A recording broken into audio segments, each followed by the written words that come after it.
তো আমার বক্তব্যের পর দেখছেন আপনারা কলকাতায় ওদের কিছু সাংবাদিক আছে পাগল। তা আমি ভাবছিলাম একটা সাংবাদিকই পাগল, পরে দেখছি না যা আছে সবই পাগল। পশ্চিম বাংলায় সবগুলো চ্যানেল আমার বিরুদ্ধে নিউজ করছে, দেখছেন না আপনারা? খুব হইচই করছে। আমি সরকারকে পরামর্শ দিয়েছিলাম 3টা নীতি বাস্তবায়ন করতে। আমি বলেছিলাম লালমনিরহাটে এয়ারবেস করেন, ওরা আমাদের দিকে হাত বাড়াবে, আমরা চিকেন নেক কেটে 7 সিস্টার আলাদা করে দিব। আমি বলেছি চায়নার সাথে প্রতিরক্ষা চুক্তি করেন, শত্রুকে বন্ধু বানান। আমি বলেছি আলু পেঁয়াজ নিম্নমানের ভারতীয় আলু পেঁয়াজ আমাদের দরকার নাই, অন্যান্য রাষ্ট্র থেকে বাণিজ্যিক সম্পর্ক করা হোক।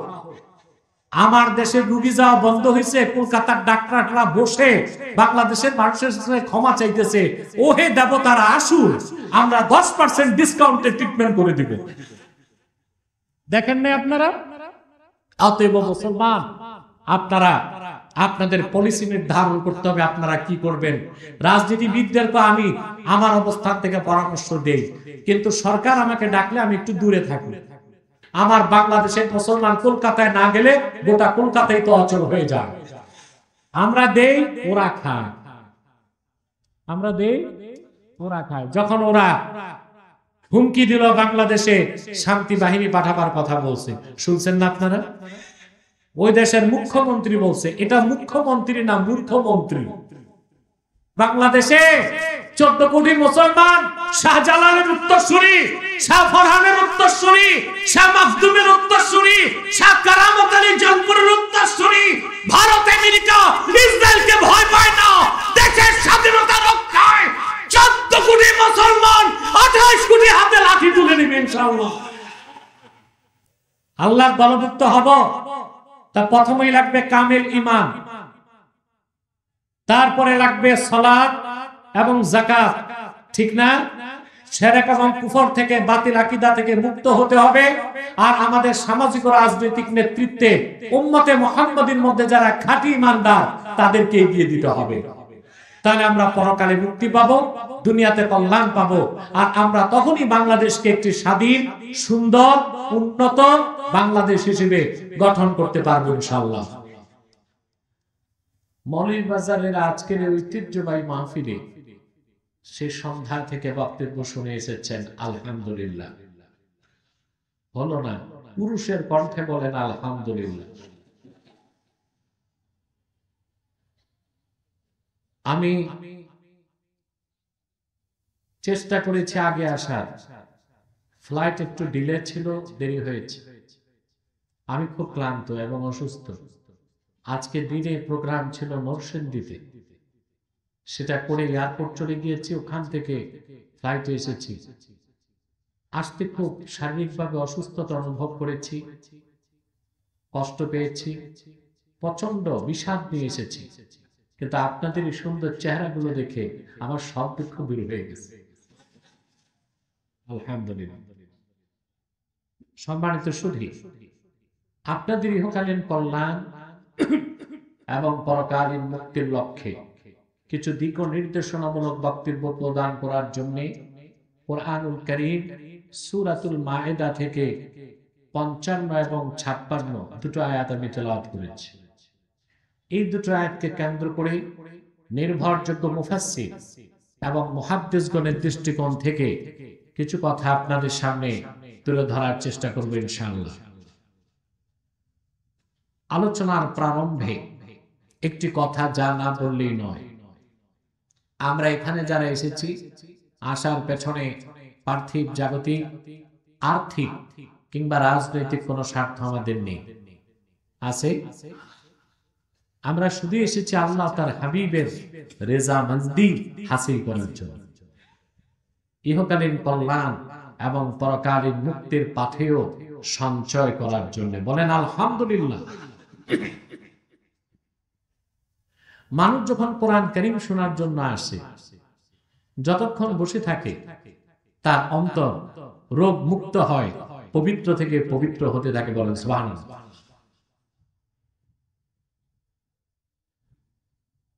হযরত আল্লামা ইব্রাহিম খাওয়াস রাহমাতুল্লাহ বলেন, দাওয়াউল কুলুবি খামসা, মানুষের দিলের মধ্যে অন্তরে যদি রোগ হয়, বিমারি হয়, ওই রোগ থেকে মুক্ত করার জন্য 5টা ঔষধ।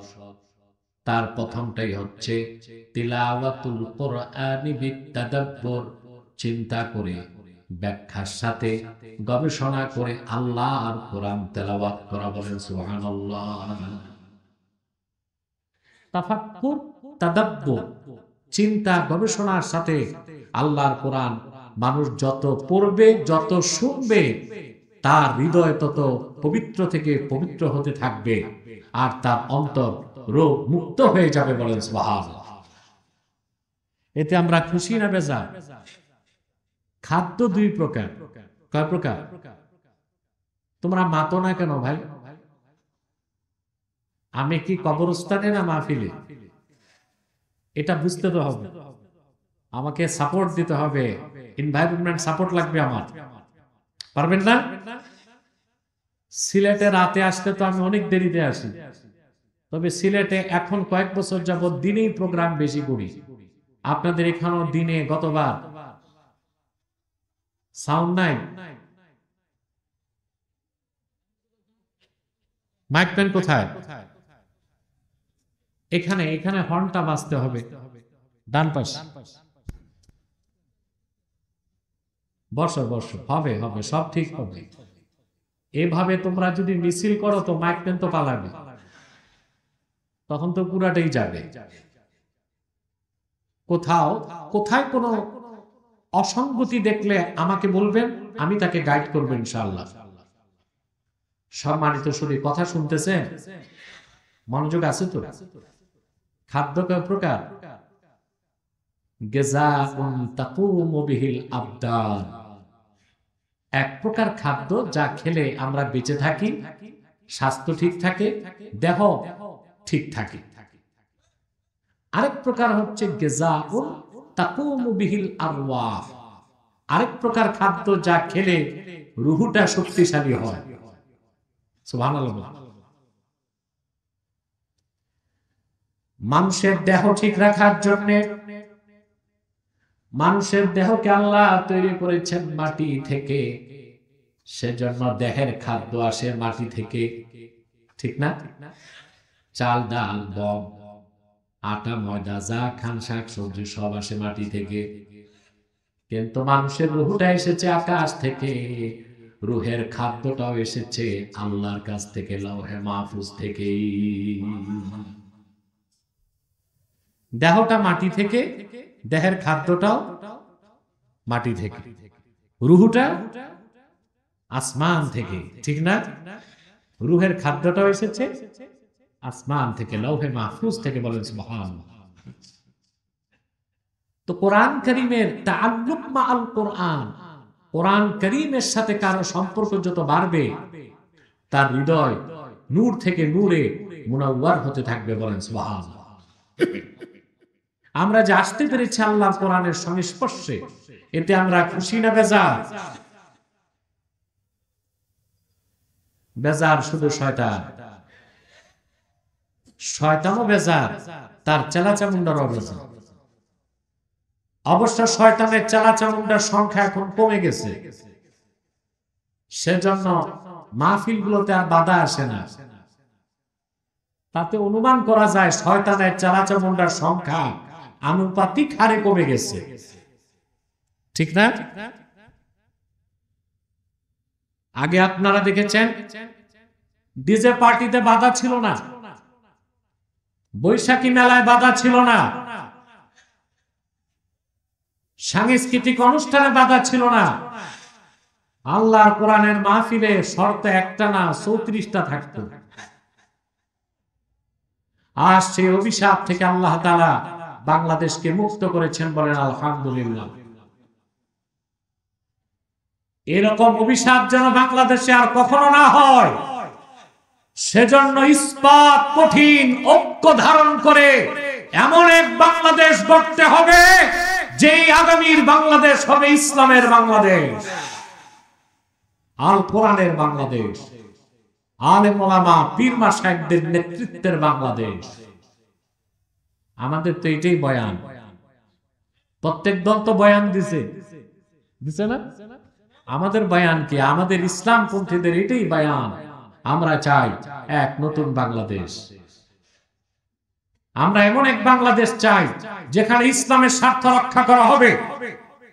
আমরা এমন এক বাংলাদেশ চাই যেখানে মুসলমানদের দাবিগুলো মেনে নেওয়া হবে।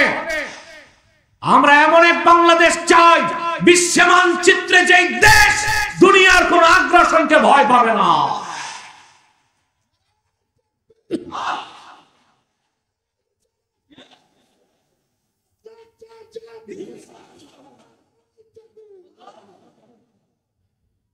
সম্মানিত সুধী, তাহলে শয়তান বেজা আজকে বিশাল জনতাকে নিয়ে আমরা মুনাজাত করব একটু পরে ইনশাআল্লাহ।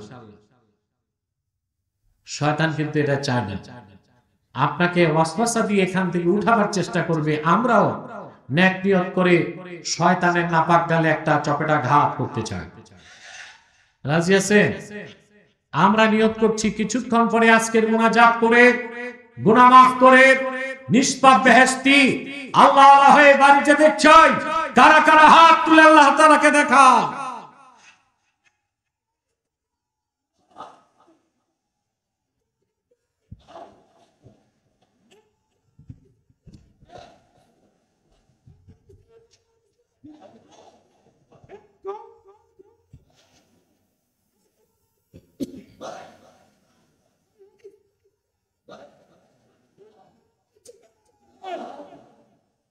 সম্মানিত সুধী, আমি মূল আলোচনায় প্রবেশ করছি।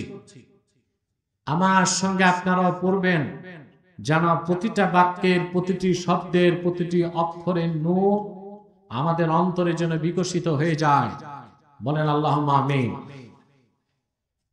আউযু বিল্লাহি মিনাশ শাইতানির রাজীম। Bismillahirrahmanirrahim. Innama waliyukumullahu wa rasuluhu walladhina amanu alladhina yuqimuna as-salata wa yu'tuna az-zakata وَيُؤْتُونَ الزَّكَاةَ وَهُمْ رَاكِعُونَ وَمَن يَتَوَلَّ اللَّهَ وَرَسُولَهُ وَالَّذِينَ آمَنُوا فَإِنَّ حِزْبَ اللَّهِ هُمُ الْغَالِبُونَ। আল্লাহ তাআলা বলেন, ইন্নামা ওয়ালিয়্যুকুমুল্লাহু ওয়া রাসূলুহু। মুমিনগণ, নিশ্চয় তোমাদের অভিভাবক হচ্ছেন আল্লাহ এবং আল্লাহর রাসূল নবীজি মুহাম্মদ মুস্তাফা সাল্লাল্লাহু আলাইহি ওয়াসাল্লাম। ওয়াল্লাযীনা আমানু, এবং ঈমানদারগণ। কেমন ঈমানদার? আল্লাযীনা ইউকিমুনাস সালাহ, যারা নামাজকে প্রতিষ্ঠা করে, ওয়া ইউতুনাজ যাকাত, যাকাত আদায় করে, ওয়া হুম রাকিউন, এই অবস্থায় যে তারা নামাজে থাকে। সুবহানাল্লাহ। নামাজে থাকা অবস্থায় তারা যাকাত আদায় করে। ইমাম ফখরুদ্দিন রাজির মতে ওয়া হুম রাকিউন আল্লাহ হাল হিসেবে নাজিল এখানে বয়ান করেছেন, অর্থাৎ তারা নামাজ পড়ে, যাকাত দেয়, নামাজে থেকে। বলে সুবহানাল্লাহ। কিংবা অন্য মুফাসসিররা ব্যাখ্যা করেছেন ওয়াহুম রাকিউন মানে তারা বিনয়ের সাথে নামাজ আদায় করে। وَمَن يَتَوَلَّ اللَّهَ وَرَسُولَهُ وَالَّذِينَ آمَنُوا فَإِنَّ حِزْبَ اللَّهِ هُمُ الْغَالِبُونَ। আর যে ব্যক্তি মহান আল্লাহকে মালিক হিসেবে স্বীকার করে, গ্রহণ করে, তার হাবিব মুহাম্মদ সাল্লাল্লাহু আলাইহি ওয়াসাল্লাম ওনাকে মহান নেতা হিসেবে বিশ্বাস করে এবং মুমিনদেরকে বন্ধুরূপে গ্রহণ করে। সুবহানাল্লাহ। ফাইন্না হিজবাল্লাহি হুমুল গালিবুন, তারাই হিজবুল্লাহ, তারাই আল্লাহর দল। আর নিশ্চিত আল্লাহর দলে যারা, তারা বিজয় লাভ করবে। বলেন সুবহানাল্লাহ। কথাগুলো আমরা ধারাবাহিকভাবে শুনবো ইনশাআল্লাহ। পারবো না? সূরা মায়দার ৫৫ এবং ৫৬ দুটো আয়াত কেন নাজিল হলো? দুইটা বর্ণনা পাওয়া যায়। কয়টা বর্ণনা? প্রথম বর্ণনাটি বর্ণনা করেছেন কুরতুবী, ইমাম কুরতুবী। ইবনে কাসিরও বর্ণনা করেছেন। ইহুদিদের মধ্যে সবচেয়ে বড় আলেম ছিল মদিনাতুল মুনাওয়ারাতে আব্দুল্লাহ ইবনে সালাম রাদিয়াল্লাহু তাআলা। নাম শুনেছেন না? কথা বলেন। অনেক বড় আলেম ছিলেন ইহুদি ধর্মের। তিনি আল্লাহর হাবিব সাল্লাল্লাহু আলাইহি ওয়াসাল্লামের কাছে এসে ঈমান এনে মুসলমান হয়ে গেলেন। মুসলমান হয়ে যাবার পরে ওনার গোত্রের যারা ইহুদি, আব্দুল্লাহ ইবনে সালাম এবং সাথে যে ইহুদিরা ঈমান এনেছিল, তাদেরকে পরিত্যাগ করলেন। তাদের সাথে উঠা বসা চলাফেরা বন্ধ করে দিল। ঈমান আনার অপরাধে আব্দুল্লাহ ইবনে সালামের গোত্রের ইহুদিরা সম্পর্ক ছিন্ন করল। তিনি এসে আল্লাহর হাবিবের কাছে দুঃখ করে বলতে লাগলেন, ইয়া রাসূলুল্লাহ সাল্লাল্লাহু আলাইহি সাল্লাম, ইন্না কওমানা হাজারুনা ওয়া আহাদু আল্লা ইউজালিসুনা। আমরা ঈমান এনেছি বলে আমাদের কওম আমাদেরকে পরিত্যাগ করছে, আমাদের সাথে লেনদেন করে না, ব্যবসা বাণিজ্য করে না, কথাবার্তা বলে না, আর তারা শপথ করেছে আমাদের সাথে তারা কোনো সম্পর্ক রাখবে না। কথা শুনতেছেন? আল্লাহ রাব্বুল আলামিন কোরআনুল কারীমের আয়াত নাযিল করে বলে দিলেন, ইন্নামা ওয়ালিয়ুকুমুল্লাহু ওয়া রাসূলুহু ওয়াল্লাযীনা আমানুল্লাযীনা ইউকিমুনাস সালাতা ওয়া ইউতুনাজ যাকাতা ওয়া হুম রাকিউন। আল্লাহ আয়াত নাযিল করে সান্ত্বনা দিলেন, মুহাম্মদ সাল্লাল্লাহু আলাইহি ওয়াসাল্লাম, আপনি ঘোষণা দেন আমার পক্ষ থেকে, আব্দুল্লাহ ইবনে সালাম অন্যান্য ঈমানদাররা শুধু ঈমান আনার কারণে তোমাদের গোত্রগুলো তোমাদের পরিত্যাগ করেছে, তাতে সমস্যা কি? তোমাদের অভিভাবক তো আল্লাহ। আল্লাহ তোমাদের ভালোবাসেন। তোমাদের অভিভাবক মুহাম্মদ সাল্লাল্লাহু আলাইহি ওয়াসাল্লাম, তিনি তোমাদেরকে ভালোবাসেন। আল্লাহর হাবিব বলেন, আমি মুহাম্মদ, আমি তোমাদেরকে ভালোবাসি, তোমরা আমার উম্মত এবং আমার সাহাবীগণ তোমাদের বন্ধু। অতএব ইহুদিরা সম্পর্ক ছিন্ন করেছে, তাতে সমস্যা কি? সুবহানাল্লাহ। সমস্যা থাকতে পারে? আল্লাহর হাবিব মুহাম্মদ সাল্লাল্লাহু আলাইহি ওয়াসাল্লামের মাধ্যমে আল্লাহ যে ঘোষণা দিলেন, এটা ছিল সাহাবায়ে কেরামের জন্য খাস, বাকি কিয়ামত তক উম্মতদের জন্য আম। বলেন সুবহানাল্লাহ। অর্থাৎ আমাদের সাথে কাফের মুশরিক বেঈমান সম্পর্ক রাখবে না, এটাই স্বাভাবিক। এটাই কি? কখনোই কাফের মুশরিক বেঈমান আমাদের বন্ধু হতে পারে না। স্টেজে কোনো সাউন্ড নাই, এত বড় মাহফিল, এটা কি মাইক লাগাইছে? মাইকম্যান? স্টেজে আওয়াজ লাগবে, পর্যাপ্ত আওয়াজ লাগবে স্টেজের দুই পাশে। হর্ন চলে না? বসেন, বসেন।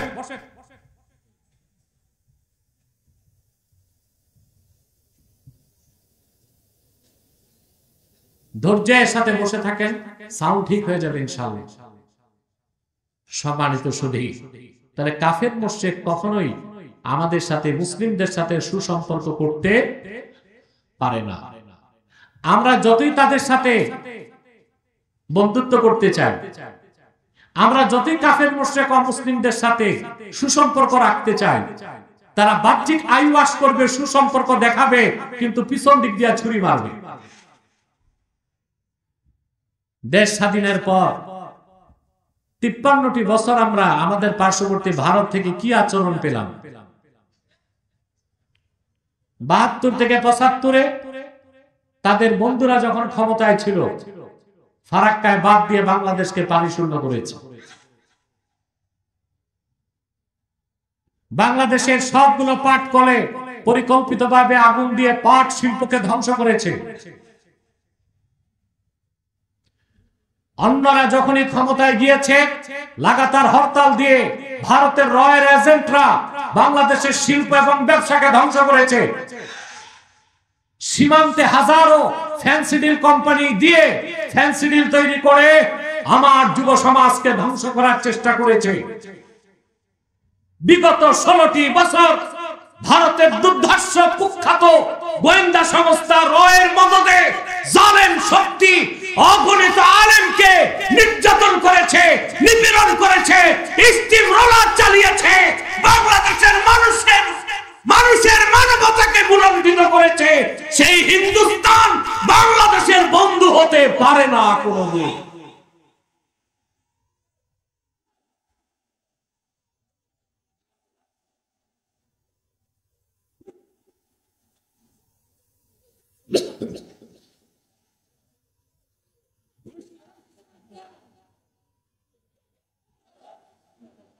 সম্মানিত সুধী,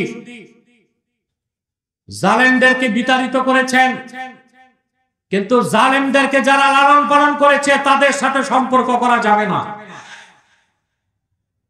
ব্যবসায়িক সম্পর্ক হইতে পারে, বন্ধুত্বের সম্পর্ক হতে পারে না, ভাতৃপ্রতিম সম্পর্ক হতে পারে না।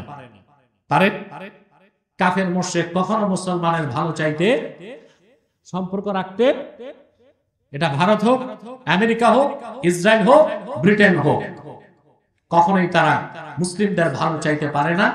১৫০০ বছর আগ থেকে আজ পর্যন্ত ইতিহাস এটাই আমাদেরকে বারবার প্রমাণ দেয়। এবার শানে নজুল আরেকটা এসেছে, সেটা শোনাচ্ছি। ইমাম রাজি তাফসির কাবীরে, কুরতুবী তার তাফসিরে, ইবনে আবি সাউদ তার তাফসিরে, বাহরুল মুহিতে অসংখ্য তাফসিরের কিতাবে হাদিসটি এসেছে এবং হাদিসটিকে ইমাম জালালউদ্দিন সিউতি রাহমাতুল্লাহ আল হামিলিল ফাতাওয়া কিতাবের মধ্যে উল্লেখ করেছেন। শুনতেছেন? মনোযোগ আছে তো? হযরত আলী রাদিয়াল্লাহু তাআলা আনহু তিনি একদিন মসজিদ নববী সাল্লাল্লাহু আলাইহি ওয়াসাল্লামে নামাজ পড়তেছিলেন। নামাজটা ছিল নফল নামাজ। কি নামাজ? এমন সময় এক ভিক্ষুক এসে হযরত আলীর কাছে ভিক্ষা চাইলেন। হযরত আলী যে নামাজে, এটা তার খেয়াল নেই। খেয়াল থাকলেও ভিক্ষুকদের অভ্যাসই হচ্ছে সময় বুঝে না। এখন দেখেন না, হাত পেতে বসে থাকে, ও আর দেখে না অ্যাম্বুলেন্সে রোগী আছে না গাড়িতে কোনো দুলামি আছে, হাত পেতে। হাদিস সাক্ষ্য দেয়, তাফসীরের কিতাব সাক্ষ্য দেয়, হযরত আলী ছিলেন নামাজের মধ্যে। ফানাজা আলীউন খাতিমাহু ফাআতাহু, হযরত আলী রাদিয়াল্লাহু তাআলা আনহু সঙ্গে সঙ্গে তার আংটিটা খুলে ভিক্ষুককে আল্লাহর রাজি খুশির জন্য দান করে দিলেন।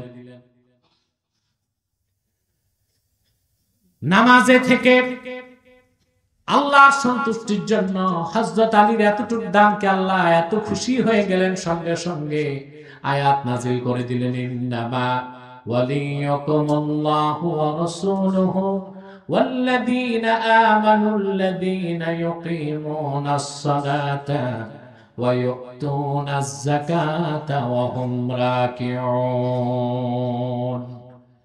কোরআনের আয়াত নাযিল করে আল্লাহ তাআলা বলে দিলেন, নিশ্চয়ই তোমাদের অভিভাবক হচ্ছেন আল্লাহ, নিশ্চয়ই তোমাদের অভিভাবক মুহাম্মদ সাল্লাল্লাহু আলাইহি ওয়াসাল্লাম এবং মুহাম্মদ সাল্লাল্লাহু আলাইহি ওয়াসাল্লামের সাহাবীগণের মধ্যে যারা নামাজ আদায় করে আর আমার খুশির জন্য নামাজে থেকে দান সদকা করে দেয়, বলেন সুবহানাল্লাহ।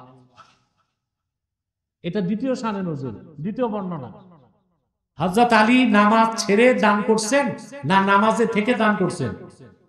কথা বলে না। এই জন্য আল্লাহ হাল হিসেবে উল্লেখ করেছেন, ওয়া ইউতুনাজ যাকাতা ওয়া হুম রাকিউন। সুবহানাল্লাহ। নামাজ আদায় করে আর নামাজে থেকে যাকাতও দিয়ে দেয়। সুবহানাল্লাহ। যেমন হযরতে আলী, বলেন সুবহানাল্লাহ। আয়াত থেকে আল্লাহর হাবিব বুঝতে পারলেন যে আমার একজন সাহাবী দান করেছে আর একজন সাহাবী গ্রহণ করছে। রাসূল করিম সাল্লাল্লাহু আলাইহি সাল্লাম মসজিদ নববীতে খুঁজতেছেন এই লোক দুইজন কোথায়। আল্লাহর হাবিব দেখলেন মসজিদ নববীর দরজা থেকে এক ভিক্ষুক বেরিয়ে যাচ্ছে। আল্লাহর হাবিব তাকে জিজ্ঞেস করলেন, হাল আ'তাকা আহাদুন শাইআ, আমার কোন সাহাবীকে তোমারে কিছু দান করছে নাকি? সুবহানাল্লাহ। ইমাম রাজি তাফসীর কবিরে নকল করেন, ফাআশারা ইলা আলী ফাকালা যাকা আর-রাজুল ইয়া রাসূলুল্লাহ, হযরত আলীর নামাজ তখনও শেষ হয় নাই, ভিক্ষুক তখনও বেরিয়ে যায় নাই, কোরআনের আয়াত তো নাজিল হয়ে গেল। ভিক্ষুক দেখায় দিলেন, ইয়া রাসূলুল্লাহ সাল্লাল্লাহু আলাইহি সাল্লাম, ওই যে আপনার মেয়ে ফাতেমার স্বামী আলী নামাজ পড়ছে, নামাজে আমি তার কাছে ভিক্ষা চেয়েছি, নামাজ শেষ করার আগে তিনি আমারে তার আংটি করে দান করে দিয়েছেন। আমি শানে নজুল দুইটাই আপনাদেরকে শোনালাম, কথা বুঝতেছেন? তবে অধিক সংখ্যক তাফসিরে দ্বিতীয় শানে নজুলটাই আমি পেয়েছি, সেটা হচ্ছে এখানে আল্লাহর হাবিবের সাহাবীদের কথাই আল্লাহ তুলে ধরেছেন, বিশেষ করে হযরত আলীর কথা। বলেন সুবহানাল্লাহ। কার কথা?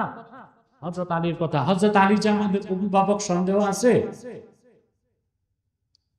সাহাবায়ে কেরামের মধ্যে জুজই কুল্লি ফাজিলাত সবচেয়ে বেশি মর্যাদা হযরত আবু বকরের, তারপরে মর্যাদা হযরত ওমর, তারপরে হযরত উসমান, তারপরে হযরতে আলী।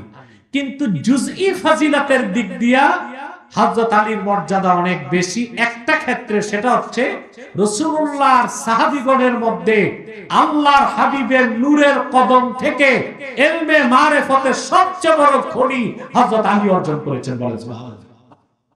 এই জন্য একটি নয়, দুইটি নয়, 127টি তরিকার গোড়া হযরতে আলী। সুবহানাল্লাহ। কতটা? 127টা তরিকার হযরত আলী পর্যন্ত পৌঁছেছে। ইলমে মারিফাতের নূর সারা দুনিয়ায় হযরত আলীর মাধ্যমে আল্লাহ তাআলা ছড়ায় দিয়েছেন। বলেন সুবহানাল্লাহ। এই জন্য হযরত আলী হচ্ছেন আমাদের অভিভাবক তাসাউফ এবং তরিকতের জগতে। বলেন সুবহানাল্লাহ। এখন আসেন আমরা একটু শাব্দিক ব্যাখ্যা করছি। আল্লাহ তাআলা বলেছেন, ইন্নামা ওয়ালিয়ুকুমুল্লাহ ওয়া রাসূলুহু, তোমাদের ওলি হচ্ছেন আল্লাহ, তোমাদের ওলি হচ্ছেন মুহাম্মদ সাল্লাল্লাহু আলাইহি সাল্লাম। এখন ওলি শব্দের অর্থ কি এটা বুঝতে হবে, বুঝতে হবে না? আমরা ওলি বলতে মনে করি সব পীর সাহেব ওলি, এটা মনে করি না? কথা বলে না। যিনি পিরালি করে আর যার মুরিদ আছে ওনাকে আমরা মনে করি কি ওলি, আর আমরা নিজেদেরকে ওলি মনে, কথা বলে না, ওলি মনে করি না। আসলে ওলিদেরকে যতটুকু ভক্তি করি আমরা, নিজেরা ওলি হওয়ার চেষ্টা যদি 10 ভাগের 1 ভাগ করতাম, আমরা প্রত্যেক ইমানদার আল্লাহ তাআলার এক একজন ওলি হয়ে যেতে পারতাম, ঠিক না? ওলি শব্দের 3টা অর্থ। কয়টা? জোরে বলেন। ওলি শব্দের একটা অর্থ সাহায্যকারী, একটা অর্থ কি? আল্লাহ রাব্বুল আলামিন বলেন, ইন্না ওয়ালিয়াল্লাহুল মুমিনুন। আল্লাহ রাব্বুল আলামিন বলেন, নিশ্চয়ই যারা আল্লাহর ওলি তাদের কোনো ভয় নাই, তাদের কোনো চিন্তা নাই। সুবহানাল্লাহ বলবেন না? মানুষের ভয় আর চিন্তা আছে কিনা? কথা বলেন। আপনাদের আছে? মুমিন তো কোনো ভয় থাকতে পারে না, মুমিন কাউকে ভয় পেতে পারে না আল্লাহকে ছাড়া। মুমিনের কোনো চিন্তাও থাকতে পারে না, কারণ সে জানে দুনিয়াতে যা সে কম পাবে আখিরাতে বহুগুণ বেশি পাবে। কিন্তু পৃথিবীতে যারা সুপার পাওয়ার, সম্পদের অভাব নাই, অস্ত্রের অভাব নাই, টাকার অভাব নাই, সব আছে, কিন্তু ওদের যত আছে তত ভয় আছে, তত চিন্তাও আছে। আপনারা তো বাংলাদেশের গরিব মানুষ, ডাল ভাত খেয়ে সুখেই আছেন, কিন্তু আমেরিকা, ইউরোপ সর্বক্ষণ 3rd ওয়ার্ল্ড ওয়ার, 3য় বিশ্বযুদ্ধের চিন্তায় ওদের ঘুম তো হারাম হয়ে যাচ্ছে। হারাম হচ্ছে না? এখন আমেরিকা, ইউক্রেন, রাশিয়া এবং ইউক্রেন যুদ্ধ চলছে। যে কোনো সময় এটা 3rd world war, nuclear attack, পারমাণবিক যুদ্ধের রূপ নিতে পারে। আর এর জন্য রাশিয়া দায়ী থাকবে না, দায়ী হবে আমেরিকা। এই পৃথিবীতে যত জায়গায় অশান্তি হচ্ছে, বিশৃঙ্খলা হচ্ছে, রক্তপাত হচ্ছে, জেনোসাইড হচ্ছে, গণহত্যা হচ্ছে, কি ইসরায়েলে, ফিলিস্তিনে, সিরিয়াতে, আফগানিস্তানে, আর ওইদিকে ইউক্রেনে, তার সব কিছুর পিছনে পশ্চিমাদের সাম্রাজ্যবাদ দায়ী। নেতৃত্বে আমেরিকা, নেতৃত্বে আমেরিকা। ওর কাজই হচ্ছে যুদ্ধ লাগাও আর অস্ত্র বেচো, যুদ্ধ লাগাও অস্ত্র বেচো। পৃথিবীতে 100টা অস্ত্র কোম্পানি, 51টাই আমেরিকাতে। দেশ আছে 200 প্রায়, অস্ত্র কোম্পানি কয়টা? 101টা। তার মধ্যে 51টাই কোথায়? আমেরিকাতে। তার মধ্যে দুনিয়ার সবচেয়ে বড় অস্ত্র কোম্পানি লকহিড মার্টিন সহ সেরা সেরা অস্ত্র কোম্পানিগুলো আমেরিকাতে। ওদের মূল আয় হচ্ছে অস্ত্র ব্যবসা। তো পৃথিবীতে যদি যুদ্ধই না থাকে তো অস্ত্র বেচবে কার কাছে? এর জন্য আমেরিকাতে এই যে স্টেট ডিপার্টমেন্ট, এরপর র্যান্ড কর্পোরেশন, এদের কাজই হচ্ছে বিভিন্ন রাষ্ট্রে যুদ্ধ লাগানো আর অস্ত্র বিক্রি করে আমেরিকার ব্যবসাকে চাঙ্গা রাখা। এই জন্য সন্ত্রাসের বিরুদ্ধে যুদ্ধের কথা যুক্তরাষ্ট্রের মুখে শোভা পায় না, চোরের মার বড় গলা হয়ে যায়, ঠিক কিনা? কিন্তু ওরা ভয়তে আছে, ওরা চিন্তায় আছে, যে কোনো সময় আমেরিকা এবং রাশিয়ার মধ্যে পারমাণবিক যুদ্ধ হতে পারে।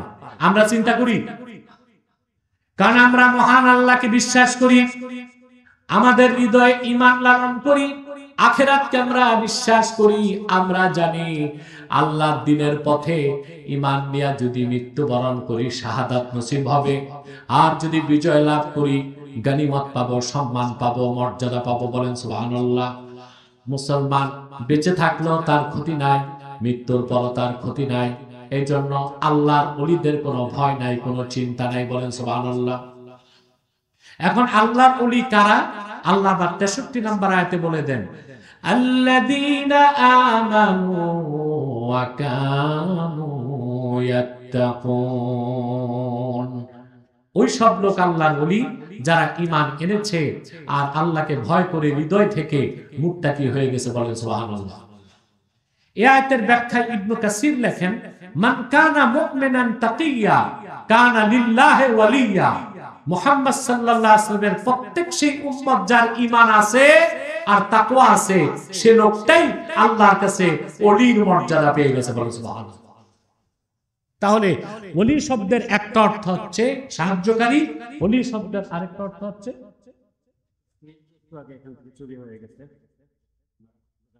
এটা পরে বলবে, এখন বলা যাবে না, আমি বলে দিব। কথা শুনতেছেন? আহা, তোমাদের ছোট হয়ে গেছে, রাত বেশি হতে না, শীতে জবু তবু হইছো। আর 20 মিনিট ইনশাআল্লাহ, ঠিক আছে?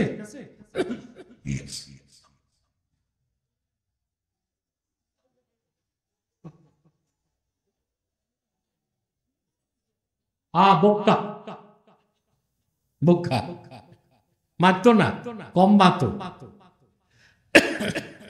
আমার ভাইরা কথা তো শুনতেছেন তো বলছি, অলি শব্দের একটা অর্থ কি? সাহায্যকারী।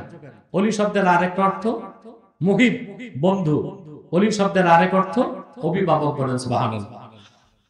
আল্লাহ তাআলা এখানে বলেন, ইন্নামা ওয়ালিয়্যুকুমুল্লাহু ওয়া রাসূলুহু। নিশ্চয় মুমিনগণ তোমাদের অভিভাবক হচ্ছেন আল্লাহ, তোমাদের অভিভাবক মুহাম্মদ সাল্লাল্লাহু আলাইহি ওয়াসাল্লাম। ওয়াল্লাযীনা আমানু, এবং ঈমানদারগণ তারা তোমাদের বন্ধু।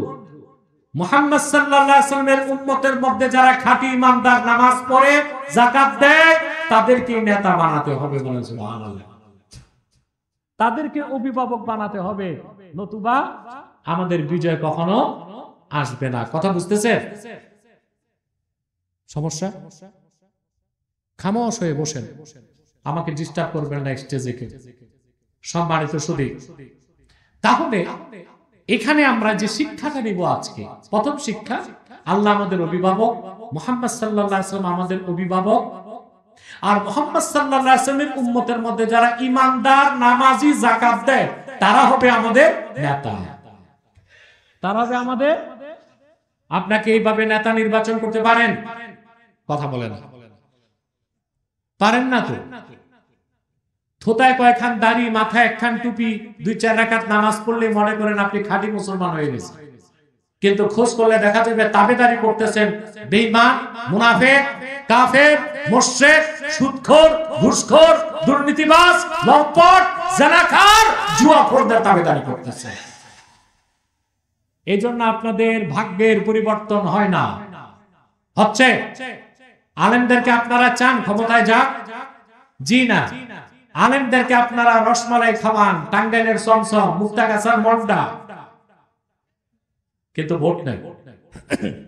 আলেমদের ভোট নাই। দেখেন না, বাংলাদেশে তো অনেক পীরও রাজনীতি করে, কিন্তু ভোট পায়?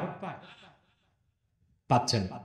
কারণ মুরিদ হচ্ছে, মুরিদের মধ্যে হচ্ছে ডবল স্ট্যান্ডার্ড। মুরিদ 2টা পীর বানাইছে, একটা আধ্যাত্মিক পীর আর একটা রাজনৈতিক পীর। আধ্যাত্মিক পীর যে তারে দেয় নোট, আর রাজনৈতিক পীরের দেয় ভোট। বুঝেন নাই কথাটা? যে হচ্ছে আধ্যাত্মিক পীর তারে কি দেয়? নোট দেয়। আর যে রাজনৈতিক পীর তারে ভোট দেয়। বলে পীর সাহেবরে বলে, পীর বাবা তুম নোট সে খুশ রহো, লিডার তুম ভোট সে খুশ রহো।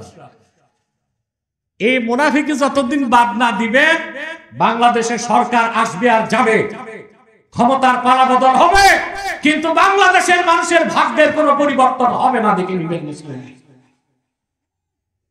তাহলে ভাইয়েরা, মহান আল্লাহর খাঁটি বান্দা হতে হবে, আল্লাহকে মালিক বলে বিশ্বাস করে আল্লাহর হাবিব মুহাম্মদ সাল্লাল্লাহু আলাইহি সাল্লামের আশিক উম্মত হতে হবে। আর মুহাম্মদ সাল্লাল্লাহু আলাইহি সাল্লামের উম্মতের মধ্যে যারা ঈমানদার, 5 ওয়াক্ত নামাজ আদায় করে, যাকাত দেয়, শরীয়ত মোতাবেক চলে, তাদের নেতৃত্ব গ্রহণ করতে হবে। ঠিক কিনা বলেন? কথা বুঝতেছেন? তাদেরকে অভিভাবক বানাতে হবে, তাদেরকে নেতা বানাতে হবে, তাদের নেতৃত্ব গ্রহণ করতে হবে, তাদের অনুসরণ করতে হবে। এই ক্ষেত্রে আমরা বাংলাদেশের মুসলমান ব্যর্থতার পরিচয় দিয়েছি। আজ বাংলাদেশে 3 লক্ষের উপর মসজিদ আছে, 10,000-এর উপর মাদ্রাসা আছে, পীর মাশায়েখের অভাব নাই। আমি আগেও বলেছিলাম, সরকার জরিপ করে দেখছে বাংলাদেশে 1,98,000 পীর আছে। বড় পীর, ছোট পীর, মাঝারি পীর সব মিলায় কত আছে? 1,98,000 পীর বাংলাদেশে আছে। মুরিদের তো কোনো অভাব নাই। এই লাখ লাখ মসজিদ, হাজার হাজার মাদ্রাসা, আর এত মুসলমান আমরা থাকার পরেও দেশ স্বাধীনের 53 বছরও আল্লাহ শরীয়তের পক্ষে দ্বীন ইসলামের পক্ষে একটা আইন আমরা পাস করতে পারি না। আমাদের ট্যাক্স, আমাদের ভ্যাট, আমাদের রক্ত পানি করা ঘামের পয়সায় যারা ক্ষমতায় যায়, তারা জীবন যাপন করে, বিলাসবহুল গাড়িতে থাকে, বাংলো বাড়িতে থাকে, সরকারি সুবিধা নেয়, আমাদের রক্ত পানি করা ঘামের পয়সা। আর আমরা মুসলমান যখন দ্বীনের পক্ষে রাজপথে নামি, আমার রক্ত পানি করা ঘামের পয়সায় কিনা বুলেট আমার সিনায় নিক্ষেপ করা হয়। আমাদেরকে এবার ঘুরে দাঁড়াতে হবে। আমি বহুবার বলেছি, বাংলাদেশে 50 বছরে যে চান্স এসেছে, আমরা যদি ওলামায়ে কেরাম ঐক্যবদ্ধ, আমাদের মধ্যে হিংসা ছাড়তে হবে। বড় দলগুলো মনে করবে আমরা তো গোছাই ফেলছি, আর কি, ছোটদেরকে বাদ দিবে না। ছোটরা কিন্তু ঠ্যাং ধরে রাখলে বড়রা কিছু করতে পারবে না। আমাদেরকে যদি বাংলাদেশে এইবার আমাদের হাত ছাড়া হয় সুযোগ, আগামী 50 বছরের সুযোগ আর আমাদের না আসতে পারে। সেজন্য আমি আগেও বলেছি, আজও বলছি, সিলেটের মুসলমান, আমাদের বাংলাদেশ ওলামায়ে কেরামের 2টা ঐক্য লাগবে, একটা রাজনৈতিক ঐক্য আর একটা অরাজনৈতিক ঐক্য। রাজনৈতিক ঐক্য আর অরাজনৈতিক ঐক্য, মাসলাক যার যার, দ্বীন ইসলাম সবার, এই স্লোগানকে সমুন্নত রেখে আমরা যদি এক হতে পারি, বাংলাদেশে ইসলামের পক্ষে যে অভ্যুত্থান হবে, ওই রকম অভ্যুত্থান পৃথিবীর মানুষ ইতিহাসে দেখেন। ঠিক কিনা? কিন্তু আমরা সমস্যা করে ফেলি যে আমরা আমাদেরকে যারা নেতৃত্ব দিবে তাদেরকে চিন্তা আমরা ভুল করে থাকি। ঠিক কিনা বলেন? ভুল করি না? তারা ইমানদার কিনা, তাদের আকীদা ঠিক আছে কিনা, শুধু দাড়ি টুপি জুব্বা কুর্তা দেখলেই হবে না, আকীদা সহি কিনা, আহলুস সুন্নাহ জামাতের আকীদায় বিশ্বাসী কিনা এটাও দেখতে হবে, নামাজ পড়ে কিনা এটা দেখতে হবে, যাকাত আদায় করে কিনা এটা দেখতে হবে, শরীয়ত মোতাবেক চলে কিনা এটা দেখতে হবে। এদিকে আমরা দেখি, কথা বলে না। কারণ আপনি যাকে ইমাম বানাবেন, নেতা বানাবেন, তাকে আপনাকে যাচাই বাছাই করতে হবে, ঠিক কিনা বলেন? অবশ্য আপনারা যাচাই বাছাই করেন। মসজিদের ইমাম রাখতে গেলেন, সার্কুলেশন দেয় 1 মাস, পত্রিকায় সার্কুলেশন, ইমাম রাখা হবে। কিরকম শর্ত হচ্ছে? হাফেজ, কারি, মুফতি, কামেল পাস, দাওরায়ে হাদিস, মাস্টার্স, অনার্স হলে ভালো, সুন্দর কণ্ঠ, হ্যাঁ এটাও থাকে, বিবাহিত।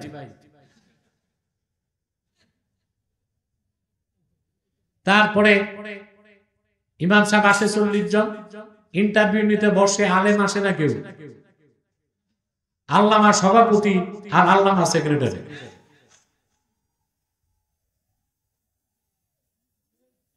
ওই বেটা নিজেও জানে না ওযুর ফরজ কয়টা। এক মূর্খ সভাপতি ইমামকে জিজ্ঞেস করে ওযুর ফরজ কয়টা? ইমাম সাহেব বলছে 4টা। তো ইমাম সাহেব জিজ্ঞেস করছে, সভাপতি তো মূর্খ মানুষ, যে বলেন তো আপনি গোসলের ফরজ কয়টা? কয় 8টা।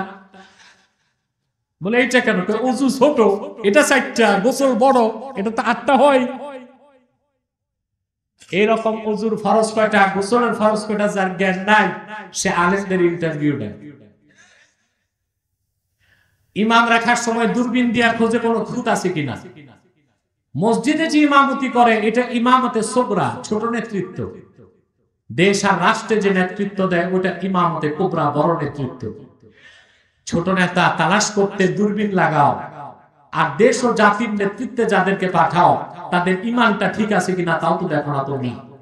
অতএব বিপ্লব আর অভ্যুত্থান দিয়ে কি হবে? যেই সেই সেটআপ চেঞ্জ হবে। পলিসি চেঞ্জ না করলে দেশের কোনো ভবিষ্যৎ না। এখন চেঞ্জ হয়েছে সেটআপ, কি চেঞ্জ হয়েছে? আবার নতুন সেটআপ আসবে। কিন্তু আমরা যদি পলিসি নির্ধারণ করতে না পারি, তাই বাংলাদেশের কোনো পরিবর্তন হবে না।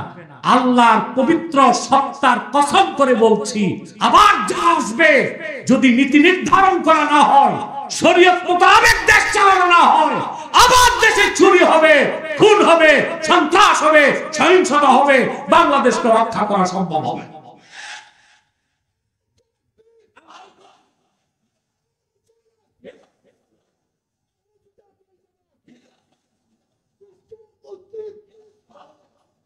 সম্মানিত সুধী, তাহলে আমরা সূরা মায়দার 55 নম্বর আয়াত থেকে যে শিক্ষাটা পেলাম, আমাদেরকে আল্লাহ তাআলার ঈমানদার বান্দা হতে হবে, তার হাবিব মুহাম্মদ সাল্লাল্লাহু আলাইহি সাল্লামের ঈমানদার উম্মত হতে হবে। আর মুহাম্মদ সাল্লাল্লাহু আলাইহি সাল্লামের উম্মতের মধ্যে যারা ঈমানদার, নামাজি, যাকাত দেয়, তাদেরকে নেতা বানাতে হবে, ঠিক কিনা? পারবো ইনশাআল্লাহ? জোরে বলেন পারবো? এরপর আল্লাহ তাআলা বলেন, وَمَن يَتَوَلَّ اللَّهَ وَرَسُولَهُ وَالَّذِينَ آمَنُوا فَإِنَّ حِزْبَ اللَّهِ هُمُ الْغَالِبُونَ। আর যারা মহান আল্লাহকে অভিভাবক হিসেবে গ্রহণ করবে, মুহাম্মদ সাল্লাল্লাহু আলাইহি সাল্লামকে অভিভাবক হিসেবে বিশ্বাস করবে, আর ইমানদার যারা, তাদেরকে নেতা হিসেবে স্বীকৃতি দিবে, উম্মতে মুহাম্মাদের ইমানদারদেরকে নেতা হিসেবে মেনে নিবে, আল্লাহ বলেন তারাই হিজবুল্লাহ, আল্লাহর দল। ফাইন্না হিজবাল্লাহি হুমুল গালিবুন, আল্লাহর দল অবশ্যই বিজয় লাভ করবে। বলেন সুবহানাল্লাহ।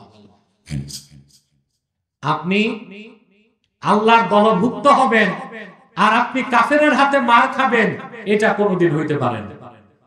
আবার বলছি, আপনি হিজবুল্লাহ হবেন, আল্লাহর দলভুক্ত হবেন, আর আপনি কাফের মুশরিকের হাতে মার খাবেন, এটা কোনোদিন হতে পারে না। যদি কাফের মুশরিকের হাতে মার খান, তাহলে বুঝতে হবে আপনি হিজবুল্লাহ নয়, আপনি হিজবুশ শয়তান, শয়তানের দলে আছেন। কার দলে আছে? কিন্তু যদি আপনি হিজবুল্লাহ, আল্লাহর দলভুক্ত হন, খাঁটি ইমানদার হন, কোরআন সুন্নাহর আলোকে ব্যক্তি জীবন, সমাজ জীবন, রাষ্ট্র জীবন চালান, অবশ্যই আল্লাহ সাহায্য করবেন। আল্লাহ বলেন, ইন তানসুরুল্লাহা ইয়ানসুরকুম ওয়া ইউসাব্বিত আকদামাকুম। যদি তোমরা মহান আল্লাহকে সাহায্য করো, তার মানে আল্লাহর দ্বীনকে সাহায্য করো, অবশ্যই আল্লাহ রাব্বুল আলামিন তোমাদেরকে সাহায্য করবেন, আর তোমাদের কদমকে আল্লাহ তাআলা দ্বীনের উপর অবিচল রাখবেন। বলেন সুবহানাল্লাহ। আল্লাহর সাহায্য কিভাবে আসে দেখেন নাই? সিরিয়াতে বাশার আল আসাদ 11 বছর নির্যাতন নিপীড়ন করলো, 5 লক্ষ মানুষকে হত্যা করেছে, অধিকাংশই ছিল সুন্নি মুসলমান। আজকে অনেকে বলতেছে বাশার আল আসাদকে সরানো ঠিক হয় নাই। ইসরায়েলের ইহুদিদের চেয়ে কোন অংশে বাশার আল আসাদ কম খারাপ ছিল না। সুন্নি মসজিদগুলোকে বন্ধ করেছে। বাশার আল আসাদের সৈন্যবাহিনী মসজিদগুলোতে ঢুকে সিগারেট পান করত। গোটা সিরিয়াতে হাজার হাজার সুন্নি আলেম, মুহাদ্দিস, মুফাসসিরকে গুলি করে হত্যা করা হয়েছে। সুন্নিদের স্ত্রী বোনদেরকে কারাগারে বন্দী রেখে গণধর্ষণ করা হতো। সুন্নি মুসলিমদের উপর রাসায়নিক অস্ত্র ব্যবহার করা হতো। আর ইসরায়েলের সাথে বাশার আল আসাদ গোপন চুক্তি করে মধ্যপ্রাচ্যকে অশান্ত করে রাখত। একদল মানুষ যারা হিজবুল্লাহ, ওইটা আমি লেবাননের হিজবুল্লাহর কথা বলছি না, ইমানদাররাই কি হিজবুল্লাহ, এরা অস্ত্র হাতে তুলে নিল। আপনারা জানেন এখন যে বিদ্রোহীদের নেতা জুলানি, নাম শুনছেন না? মাত্র 60টা বন্দুক নিয়ে তিনি জিহাদে নামছেন। এখন তাদের কাছে শত শত ট্যাঙ্ক আছে, মিসাইল ক্ষেপণাস্ত্র আছে, হাজারো অস্ত্র আছে। আসলে আল্লাহর দ্বীনের জন্য নামলে আল্লাহই পথ সহজ করে দেন। এবং আমরা এটাই চিন্তা করি, আশা করি ইনশাআল্লাহ সিরিয়াতে ইসলামী শরিয়া প্রতিষ্ঠিত হবার পর এই বাহিনী ইনশাআল্লাহ বাইতুল মুকাদ্দাসকে উদ্ধার করবে নাপাক ইহুদিদের হাত থেকে ইনশাআল্লাহ। দেখুন আপনি মধ্য এশিয়াতে তালেবান, যাদেরকে মোল্লা বলেন, কি বলেন, পাগড়ি, জুব্বা, কুর্তা, গলায় তসবিহ, হাতে আছে পুরনো আমলের AK-47 ক্লাসিনকভ। পৃথিবীর 2টা পরাশক্তিকে তারা ঘোড়াশক্তি বানাই দিয়েছে। 14 বছর জিহাদ করছে রাশিয়ার বিরুদ্ধে, 19 বছর জিহাদ করেছে আমেরিকার বিরুদ্ধে। পৃথিবীর 2টো পরাশক্তি পরাজিত হয়েছে তালেবান মুসলিমদের কাছে, কারণ আল্লাহ দ্বীনের জন্য 70,000 তালেবান শাহাদাত বরণ করেছে। আর আল্লাহ বলেছেন ইন তানসুরুল্লাহ ইয়ানসুরকুম ওয়া ইউসাব্বিত আকদামাকুম, যদি তোমরা আল্লাহকে সাহায্য করো, মানে আল্লাহ দ্বীনকে সাহায্য করো, অবশ্যই আল্লাহ তোমাদেরকে সাহায্য করবেন। তা আমরাও যদি খাঁটি ইমানদার হই, আল্লাহ আল্লাহ বুজুর্গ নেককার সুন্নি আকীদার মানুষকে যদি নেতা বানায় মাঠে নামতে পারি, বাংলাদেশেও আল্লাহ সাহায্য নেমে আসবে ইনশাআল্লাহ।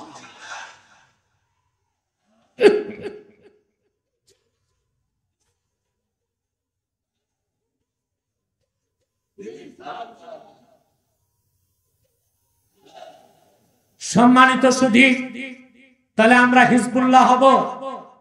কথা বলে না। আল্লাহর দলভুক্ত হব? তা প্রথমেই লাগবে কামেল ঈমান, তারপরে লাগবে সালাত এবং যাকাত, ঠিক না? শিরক এবং কুফর থেকে, বাতিল আকীদা থেকে মুক্ত হতে হবে। আর আমাদের সামাজিক ও রাজনৈতিক নেতৃত্বে উম্মতে মুহাম্মাদীর মধ্যে যারা খাঁটি ঈমানদার তাদেরকে এগিয়ে দিতে হবে। তাহলে আমরা পরকালে মুক্তি পাবো, দুনিয়াতে কল্যাণ পাবো। আর আমরা তখনই বাংলাদেশকে একটি স্বাধীন, সুন্দর, উন্নত বাংলাদেশ হিসেবে গঠন করতে পারবো ইনশাআল্লাহ। এখন তো আমরা কিভাবে একটু সুন্দর বাংলাদেশ গঠন করব? ভাই, আমাদের রাজনীতিতেই তো শিরক ঢুকে আছে। কথা বলেন। বাংলাদেশে 75% ভোটার, কত? 75% ভোটারের আকীদা হচ্ছে সার্বভৌমত্বের মালিক জনগণ। এটা শিরক না? কথা বলতে হবে। শিরকে আসগার না শিরকে আকবার? 75%, 11,29,00,000 ভোট আছে বাংলাদেশে। এর মধ্যে 75% মানুষ যারা এমন রাজনৈতিক আদর্শ গ্রহণ করেছে যাদের বিশ্বাস সার্বভৌমত্বের মালিক জনগণ। মুসলমানের রাজনৈতিক বিশ্বাস হচ্ছে সার্বভৌমত্বের মালিক জনগণ নয়। ইনিল হুকমু ইল্লা লিল্লাহ, সার্বভৌমত্বের মালিক একমাত্র আল্লাহ তাআলা। তা আপনারা তাবেদারি করছেন এমন সব মানুষদের যাদের আকীদায় শিরক আছে, যাদের আকীদায় কুফর আছে, যারা শরীয়ত আইনকে বিশ্বাস করে না, ব্যক্তিগত জীবনে নামাজ পড়ে না, চুরি করে, দেশের সম্পদ চুরি করে, লুণ্ঠন করে, শোষণ করে, বেগম পাড়ায় পাচার করে। যেগুলো ধরা খায় জেলে গেছে, এগুলো না জেলের মধ্যে আছে, ওদের বউ বাচ্চাগুলো কিন্তু আনন্দই আছে। কানাডাতে, ব্রিটেনে, আমেরিকায়, আর কিছু যে জায়গা নিছে ভারতে। ভারতে যাওয়াটা ঠিক হয় না, ওরাই তো না খাইয়া মরে। এখান থেকে যারা পালায় গেছে ওদেরকে দিবে কোত্থেকে? আমার বাংলাদেশের মুসলমান কলকাতায় না গেলে গোটা কলকাতায় তো অচল হয়ে যায়। আমরা দেই, ওরা খায়, আমরা দেই, ওরা খায়। যখন ওরা হুমকি দিল বাংলাদেশে শান্তি বাহিনী পাঠাবার কথা বলছে, শুনছেন না আপনারা? ওই দেশের মুখ্যমন্ত্রী বলছে, এটা মুখ্যমন্ত্রী না মূর্খমন্ত্রী। এটা মহিলা তো এমনি জ্ঞান কম, আকল কম। ও বুঝতে পারে নাই বাংলাদেশে 14 কোটি মুসলমান, শাহজালালের উত্তরসূরি, শাহ ফরহানের উত্তরসূরি, শাহ মাখদুমের উত্তরসূরি, শাহ কারামত আলী জলপুরের উত্তরসূরি। ভারত, আমেরিকা, ইসরায়েলকে ভয় পায় না। দেশের স্বাধীনতা রক্ষায় 14 কোটি মুসলমান 28 কোটি হাতে লাঠি তুলে নেবে ইনশাআল্লাহ।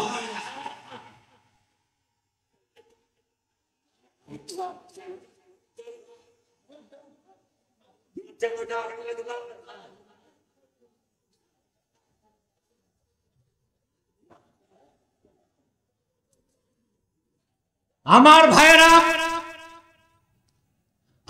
ভাইয়েরা সুস্পষ্ট অক্ষরে মনে রাখবেন, মুসলমান হচ্ছে লোহার বুট। এটাকে চর্বণ করার কোন দাঁত পৃথিবীতে নয়।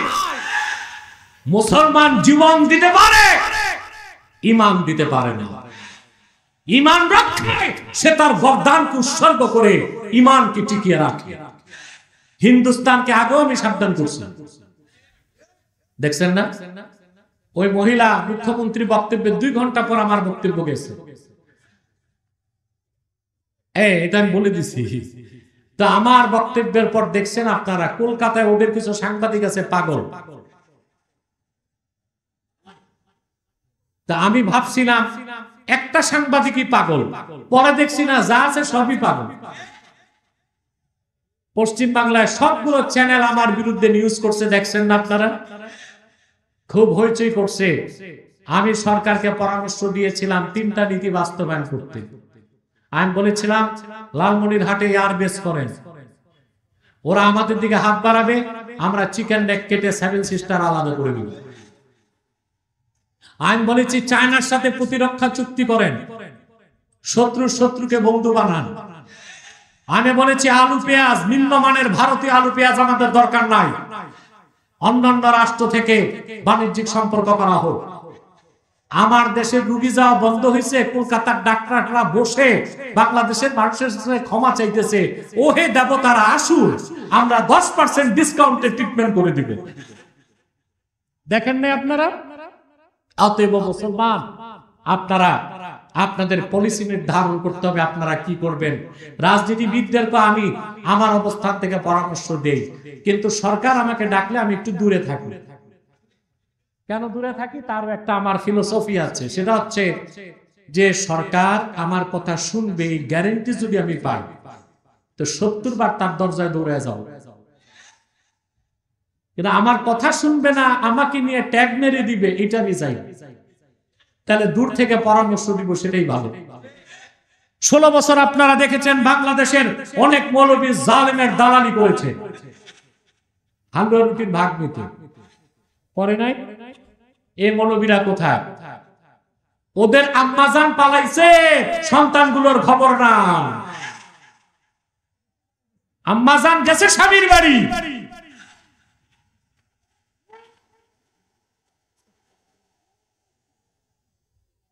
যে মানুষগুলোকে মিছিল করিয়েছে, মিটিং করিয়েছে, যে মানুষগুলোকে বাংলাদেশে এই রকম অবস্থায় রেখে গিয়েছে নিজের জীবন বাঁচাতে, বাংলাদেশের মানুষের নেতৃত্ব দেওয়ার কোন অধিকার তাকে আগামীতে দেওয়া হবে না। কর্মী রেখে এইভাবে পালায়, এক কাপড়ে, বিনা মেকআপে।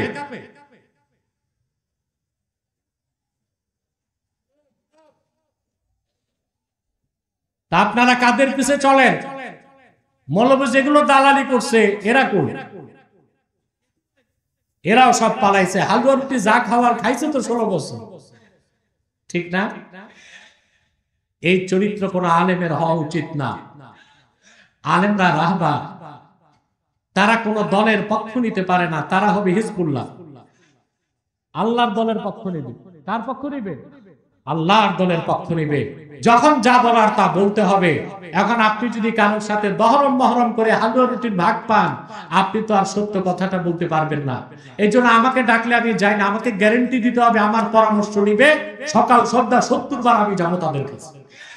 আর যদি গ্যারেন্টি না পাই, তো ওই যে কিছুদিন পর পর মৌলভী সাহেবদেরকে নিয়ে এখন যমুনাতে বসে, ওখানে চা পান খাওয়ার পর 2-4টা বুলি আওড়ায়া এসে এক এক নেতা চ্যানেলের সামনে কি হুঙ্কার দেয়, আমি এইটা বলছি, আমি এইটা বলছি, কি বলছেন বোঝা যাবে সামনে। কিন্তু আমি দূর থেকে পরামর্শ দিয়ে যাব ইনশাআল্লাহ, দেশের কল্যাণে, জাতির কল্যাণে। তাহলে ভাইয়েরা, আমরা 56 নম্বর আয়াত থেকে শিখলাম আমাদেরকে হিজবুল্লাহ হতে হবে। সুবহানাল্লাহ। হিজবুল্লাহ যারা আল্লাহর দল, তাদের কোনো ভৌগোলিক সীমানা নাই। সুবহানাল্লাহ। দলীয় কোনো প্রতীক নাই, দলীয় কোনো স্লোগান নাই। সুবহানাল্লাহ বলবেন না? 57টি মুসলিম রাষ্ট্রে যেখানে যত মুসলমান আছে খাঁটি ইমানদার, তারা সবাই হিজবুল্লাহ বলেন। সুবহানাল্লাহ। আমাদের প্রিন্সিপাল আইডেন্টিটি, আসল পরিচয় কি আমরা বাংলাদেশী? জি না। আমাদের প্রিন্সিপাল আইডেন্টিটি, মূল পরিচয় কি আমরা বাঙালি, বাংলাদেশী? কথা বলেন না। জাতীয়তাবাদী, ধর্মনিরপেক্ষতাবাদী, সমাজবাদী? আমাদের প্রিন্সিপাল আইডেন্টিটি আমরা উম্মতে মুহাম্মদী মুসলমান। দুনিয়ার যেখানেই মুমিন আছে সব এক দল, হিজবুল্লাহ। সুবহানাল্লাহ বলেন। হিজবুল্লাহ আল্লাহর দল বলেন। সুবহানাল্লাহ। এই পরিচয় আমাদের হৃদয়ে লালন করতে হবে। মোস্তাফা কামাল পাশা আতাতুর্ক মুসলমানদের মধ্যে যে জাতীয়তাবাদের বিশ্বাস ঢুকাই দিছে, এটা আমরা বিশ্বাস করি না। সে 57টা মুসলিম রাষ্ট্র, আজকে আমরা 57টা ভাগ হয়ে গেছি। ভৌগোলিক সীমানায় আমরা আমাদের জাতীয় পরিচয়কে সীমাবদ্ধ করেছি। মুসলমান হচ্ছে আল্লাহর দল, হিজবুল্লাহ। তাদের কোন ভৌগোলিক সীমানায় তাদের পরিচয়কে আটকানো যায় না। দুনিয়ার যেখানেই মুমিন আছে, সে যদি খাঁটি ইমানদার হয়, সে হিজবুল্লাহ, সে আল্লাহর দলভুক্ত বলেন। সুবহানাল্লাহ। পারবো হইতে? যদি আল্লাহর দল থেকে বের হয়ে যায়, আর একটাই দল আছে, ওটা হচ্ছে হিজবুল শয়তান। হিজবুল শয়তান, ওটা শয়তানের দল। শয়তানের দলে যাইয়া আমরা জাহান্নাম খরিদ করতে চাই না। রাজি আছেন? আল্লাহ আমাদেরকে কবুল করুক, মঞ্জুর করুক, বলুন আল্লাহুম্মা আমিন। সাদাকাল্লাহুল আযীম ওয়া সাদাকা রাসূলুহুন নবিয়ুল কারীম ওয়া নাহনু আলা যালিকা মিনাশ শাহিদিন ওয়াশ শাকিরিন ওয়া আলহামদুলিল্লাহ। পড়েছেন 11 বার ইস্তিগফার পড়ুন, 3 বার সূরা ইখলাস পড়ুন, 1 বার সূরা ফাতিহা পড়ুন।